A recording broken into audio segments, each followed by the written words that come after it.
Ladies and gentlemen, boys and girls, welcome back to the channel. What is going on? We are not in the garage, we are not in our shop, we are not in the house, we are not in the office, we are not in the cars. We are actually up at the mod garage. It's been a while since I filmed a video up here, but today we are kicking it with Ryan back there as he tears apart that STI. I think he's reverting it back to stock, making it a little more what the owner wants. But while Ryan's knocking out, what year is that one? He's doing like a 15 through 17 STI right now. Owner just wants a little bit more stockish feel out of the car, so they're just changing some stuff on it. What we're doing today is, I don't think I filmed the removal of the engine on this car. I'm doing a 2018 plus STI. The engine had failure due to one of the coil, it was actually two of the coil packs backing out and just misfiring under high load, high RPM, completely killed the block. I've got the old block down there in the box. I kind of got the new workstation set up here, but figured why not go through this with you guys, doing an engine build today. Because it's fun stuff. So right here I've got an IAG stage 2 block. It is not the 2.5 because it is not closed decked. So this build right here I'm doing, we have fully built heads for this one, which are in a box over there, which I'll get in a little bit when we go to actually build the long block, but we have to build the short block first. So with this one, it's an FP Black E85. It's going in this car right here. Goal for it's around 500 or so, which it should be totally capable of being able to do that. So today we're just gonna build the block. We're just gonna build the long block. Before we even get the engine on a stand, we need to go ahead and get all of this engine seal, gasket, block goodness onto here. It's gonna be for the holes in the front of the engine here, in the back of the engine, the air oil, or the air separator oil plate guy on the back of the block. We have a Killer Bee oil pan pickup kit here, some ARP head studs, an OEM gasket and seal kit, brand new OEM oil pump. So let's go ahead and get this thing, chooching. We're gonna get these two front plugs in first. We'll flip it around and get the back plugs in.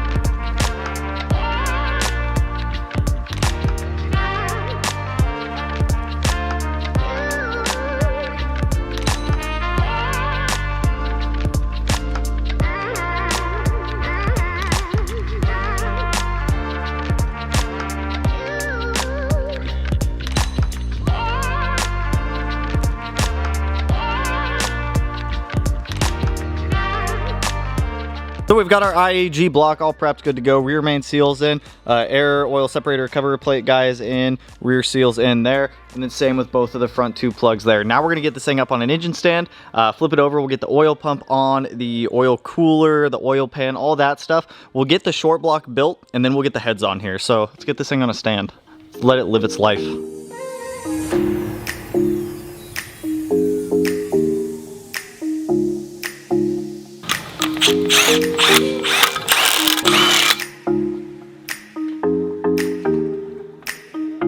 So we've got the short block on the engine stand. Now it's time to assemble the short block. So what goes into building the short block is going to be getting the oil pickup, oil baffle, and oil pan on there, the oil pump, the head studs, the water pump, and the keyway for the crank. Just because we need the keyway for the crank sprocket to go on there, so that way it'll all turn over properly.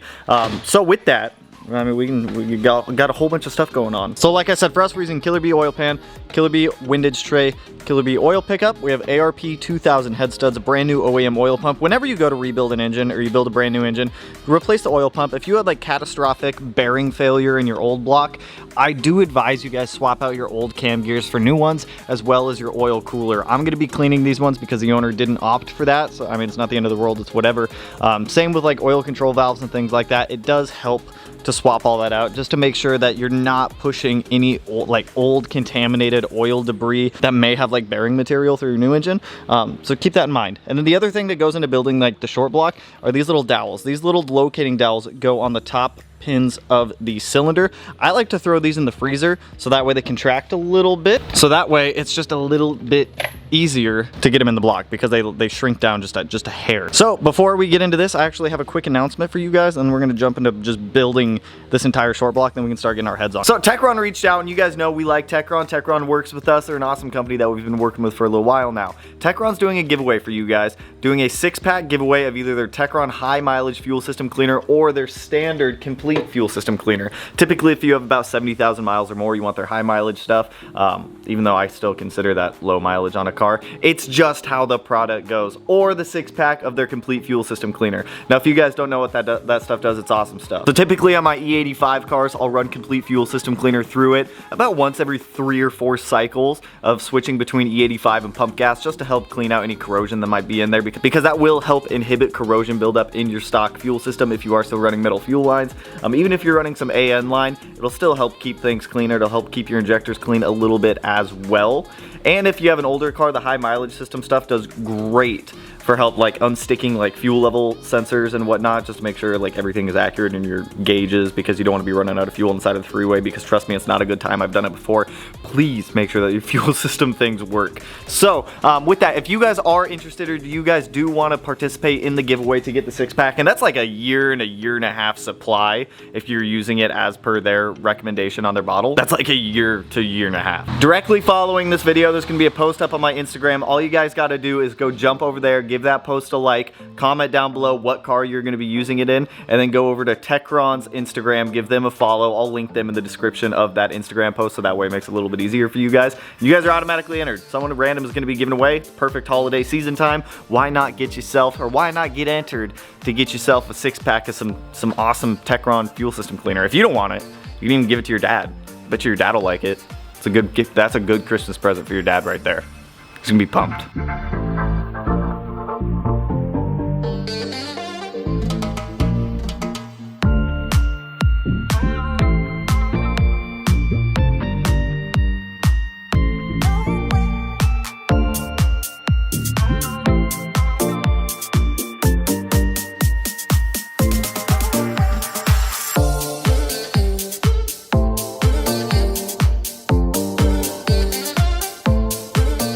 So as with any EJ that I put together, this thing has been going pretty smooth. We've got the oil pan on, the oil pump, the head studs. The short block at this point is pretty much ready to accept the heads.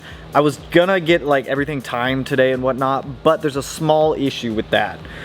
We don't have the new cam gears here, and we're replacing the cam gears on absolutely every engine that I do. If it sees any type of bearing failure, I always highly advise swapping out cam gears, oil control valve, oil pump, and oil cooler, any of the oiling components.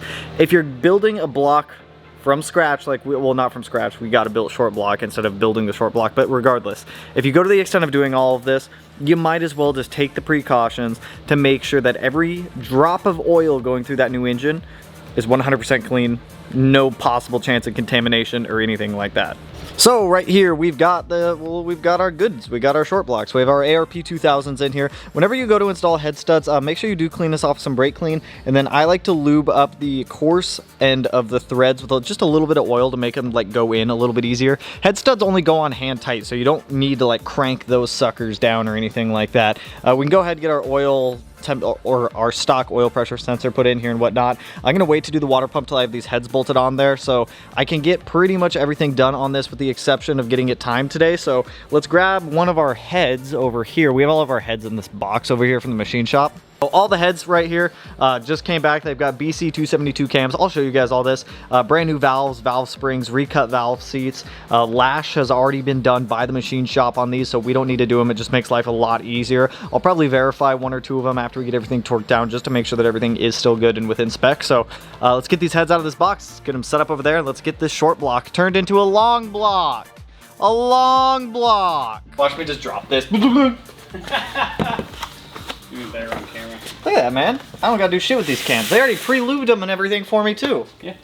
That's so nice. So we've got our nice BC 272 cams in here, brand new valves, valve springs, everything like that. So it was just a lot easier to have the machine shop go through here and grind the valves versus me playing bucket swap on them. So whenever you go to like reset lash and you don't change the valves and you don't change the buckets and you change the valves, what you can do is you can either cut valve seat off to move the valve closer to the bucket, or you can grind the tip of the valve down like the stem. So you can grind the stem of the valve down a little bit for clearance, or you can cut the seat a little bit, or the back of the valve, and that'll move the valve in accordance. So it was a lot easier to have the machine shop do it this time. So I know all these specs are going to be good. I trust that machine shop. It's heads up locally if anyone is looking for machine shop or head work. They do incredible work, pretty good turnaround time also. So let's start getting our heads bolted onto here, and let's get a long block made.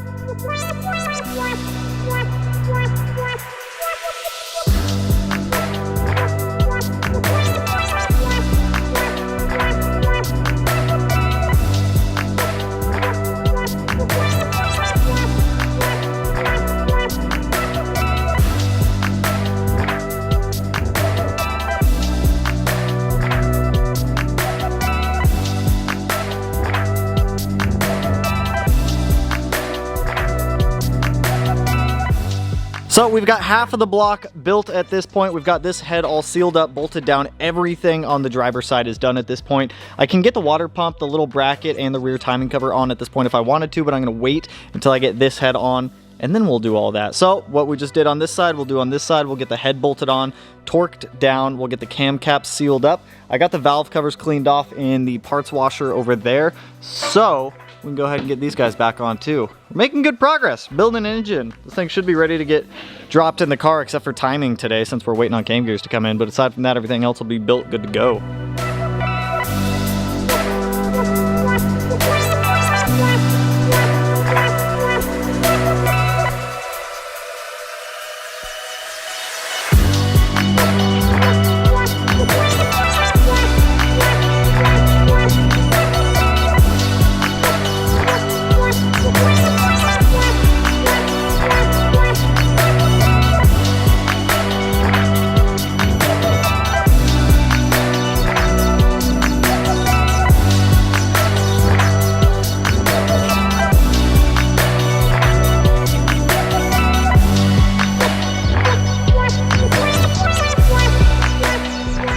So we pretty much have our engine ready to go. We're waiting on cam gears to come in. I was struggling with Brian over here.